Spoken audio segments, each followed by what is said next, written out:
There are over 11,000 ETFs trading on US markets right now, and there are thousands of index funds. And if you have ever typed index funds versus ETF 2026 into a search bar, you already know that most of what comes back either says they are basically the same thing or gives you a comparison so shallow it leaves you more confused than when you started.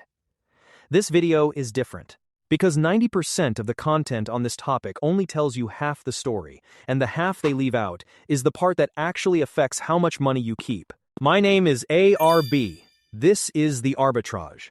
And by the end of the next 10 minutes, you are going to know exactly what these two things are, where they actually differ, and the one scenario where choosing the wrong one costs you real money. Let's get into it. Here is the thing nobody starts with, but everybody should. At their core, both index funds and ETFs are the same idea. They are baskets of stocks.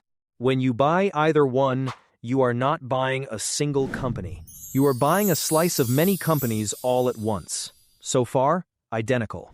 Now, here is where people get tripped up. An index fund is defined by what it tracks. It follows an index, a preset list of stocks like the S&P 500, which is just the 500 largest US companies, and it holds those stocks in proportion to their size. An ETF, on the other hand, is defined by how it is structured.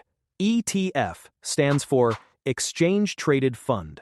That means it is a fund that trades on a stock exchange, just like a regular stock. Here is the key insight. An ETF can be an index fund. In fact, most ETFs you have heard of, VOO, VTI, FXAIX, are index-tracking ETFs. They track an index and they trade on an exchange. So when someone asks you index fund versus ETF, what they are really asking most of the time is, should I buy an index mutual fund, like FXAIX from Vanguard, which does not trade on an exchange, or should I buy an index ETF, like VOO, which does? That is the real question, and it is a much better question. All right, now that we have the foundation right, let's talk about where these two actually differ, because there are three real differences, and only one of them is likely to matter for your specific situation. Difference number one: when and how you buy them. When you buy an index mutual fund, your order is processed once per day, at the end of the trading session, at whatever the net asset value is, at 4 p.m. Eastern. When you buy an ETF, it trades in real time throughout the day, just like Apple stock. You buy it at 10:30 a.m., you get the price at 10:30 a.m. For a long-term investor, this difference is almost completely irrelevant. You are holding for years. Whether you bought at 10:30 a.m. or 4 p.m. on the day of purchase is not going to affect your 20-year outcome. But for someone who wants to automate their investing, set a fixed dollar amount to go in on the first of every month, the mutual fund structure is actually easier. You tell Fidelity, invest exactly $300 on the first of every month into FXAIX. Done. ETFs require you to buy whole shares, which means your $300 might only buy 0.8 of a share, and the rest sits in cash. Though it is worth noting, Fidelity now allows fractional ETF purchases, so this gap is closing. Difference number two: minimum investment. Traditionally, index mutual funds required a minimum investment. Vanguard used to require $3,000 minimum to open a position in FXAIX. ETFs have no minimum beyond the price of one share. VOO trades around $540 per share in 2026. So technically, if you have $540, you can start. But here is the update. Fidelity's FXAIX now has zero minimum investment. Schwab's SWTSX has zero minimum. So for most investors in 2026, this distinction has essentially disappeared. Difference number three, and this is the one that actually matters: tax efficiency. This is the part most comparisons either skip entirely or bury at the bottom. ETFs have a structural tax advantage over mutual funds in taxable brokerage accounts. It comes down to something called the creation and redemption mechanism. When investors sell shares of a mutual fund, the fund manager has to sell underlying stocks to raise cash for those redemptions. That triggers capital gains, which get distributed to all remaining shareholders.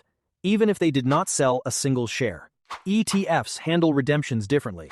Institutional investors exchange ETF shares for baskets of the underlying stocks directly, without a taxable sale. This means ETFs generate significantly fewer capital gains distributions.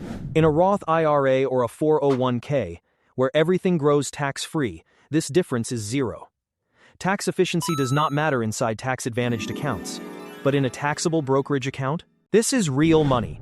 Vanguard has reported that their ETF share class of the same fund has historically distributed far fewer capital gains than the mutual fund share class. Now let's talk about the number everyone actually wants to know. If I put the same money into VOO versus FXAIX, the Vanguard S&P 500 ETF versus the Vanguard S&P 500 mutual fund over 10 years, which one does better? The answer is almost nothing. Both track the exact same index. Both are managed by Vanguard. The difference in 10-year annualized performance between VOO and FXAIX has historically been less than 5 basis points, that is, 0.05% per year. On a $100,000 investment over 10 years, that difference amounts to a few $100s. Not nothing, but not a decision-changing number. Where performance differences do show up is in expense ratios. The annual fee you pay to hold the fund, VOO, expense ratio of 0.03%. FXAIX, expense ratio of 0%, 0. Fidelity charges nothing. SPY, the most widely traded S&P 500 ETF, expense ratio of 0.0945%. That SPY difference might sound small, but on $200,000 over 30 years, the gap between SPY and FXAIX compounds to over $12,000 just in fees. The fund you pick matters far less than the index it tracks. The expense ratio matters more than people realize, compounded over decades. All right, you have the full picture now. Let me make this completely actionable with 3 scenarios. Scenario 1. You are investing inside a Roth IRA or 401k. Use either one. Seriously. In a tax-advantaged account, the tax efficiency advantage of ETFs disappears entirely. Pick the one with the lowest expense ratio at your broker. If you are at Fidelity, FXAIX, at 0% expense ratio, done. If you are at Vanguard, VOO or FXAIX, both are excellent. If you are at Schwab, SWTSX, total market, 0 expense ratio. Scenario 2. You are investing in a taxable brokerage account. Here, the ETF wins, specifically because of tax efficiency.